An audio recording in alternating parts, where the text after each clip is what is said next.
My dear sisters and brothers, Thomas E. Kempis, a well-known author who wrote The Imitation of Christ, once said, "Without the way, there is no going. Without the truth, there is no knowing. And without the life, there is no living." These words might sound simple, but they are quite deep. They help us to understand, to enter into the heart of today's gospel. In the gospel, Jesus says, "I am the way, the truth, and the life." And in saying so, he's not just giving us an important teaching, but he is also revealing his own identity. He's telling us who he really is. At the same time, he's also telling us that everything that we need on this journey of ours on this earth, for our understanding, for our very life, we can only find in him. Because he is the way, the truth, and the life. Let us reflect today on these three words of Jesus: the way, the truth, and life. Firstly, Jesus, the way. There are many ways offered by the world today, some of which are easy and attractive. The way of selfish gain, the way of control and pride, the way of comfort and pleasure. And this way they may look appealing to us at the beginning, but these ways always lead us away from God.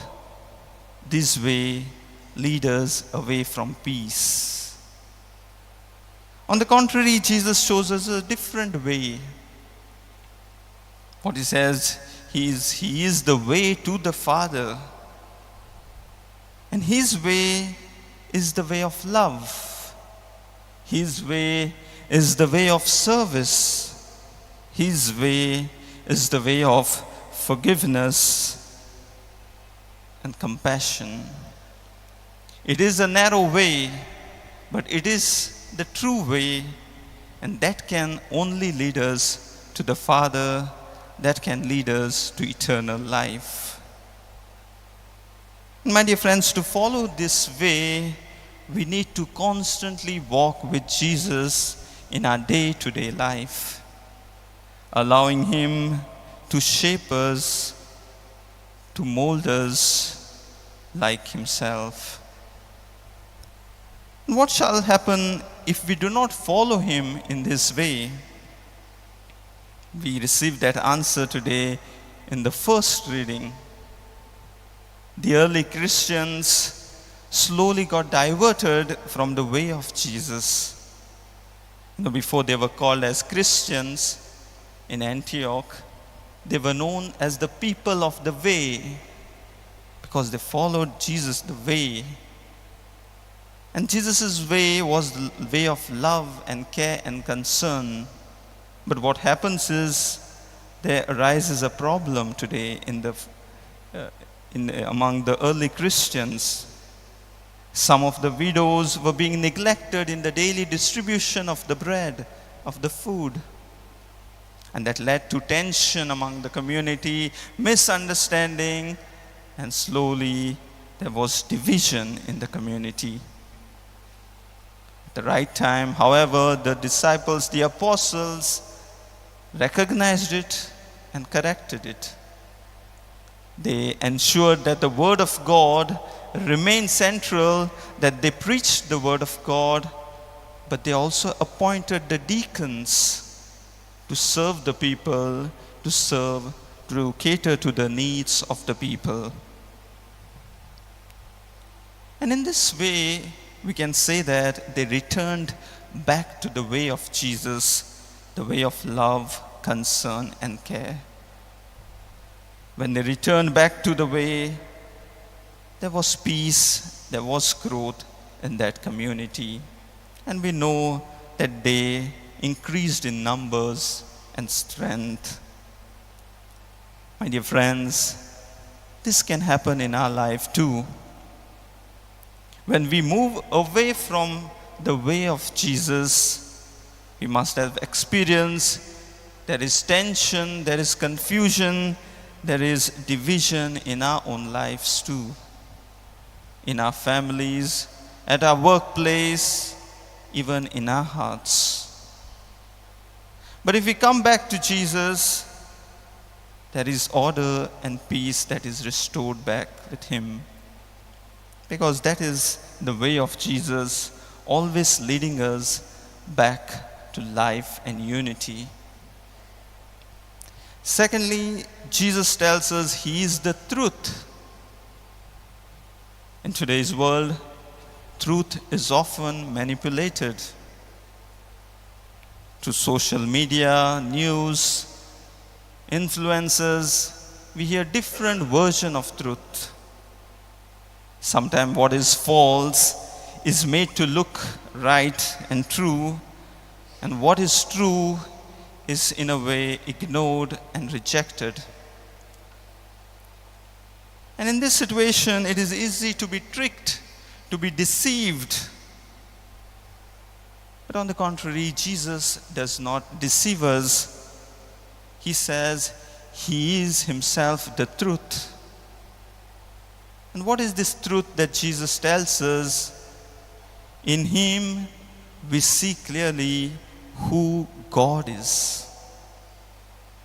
Today's gospel, Philip asks Jesus, "Show us the Father."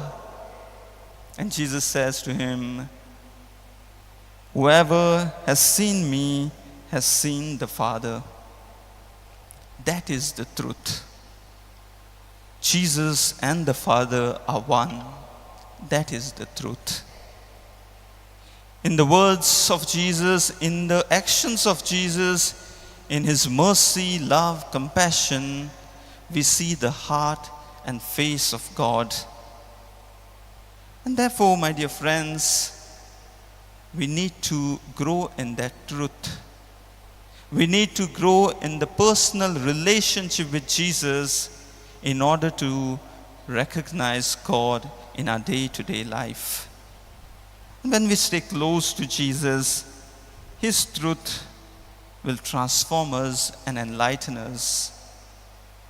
We will be able to be more genuine people, more faithful, more rooted in what is right. And finally, Jesus says, "I am the life." All of us desire life. But we don't just want to exist in the world.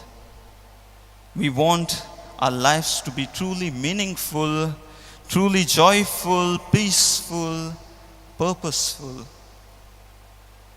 And only Jesus can offer that kind of life to us, because He is the source of life.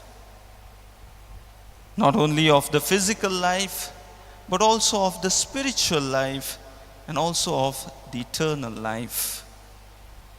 The source of life. And when we are connected to Him, my dear friends, His life slowly begins to flow in us.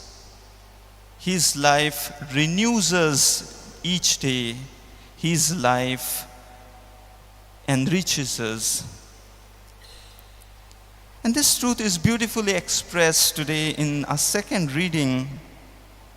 St. Peter tells us, Jesus is the chief stone, the cornerstone, and we all are the living stones built upon Him.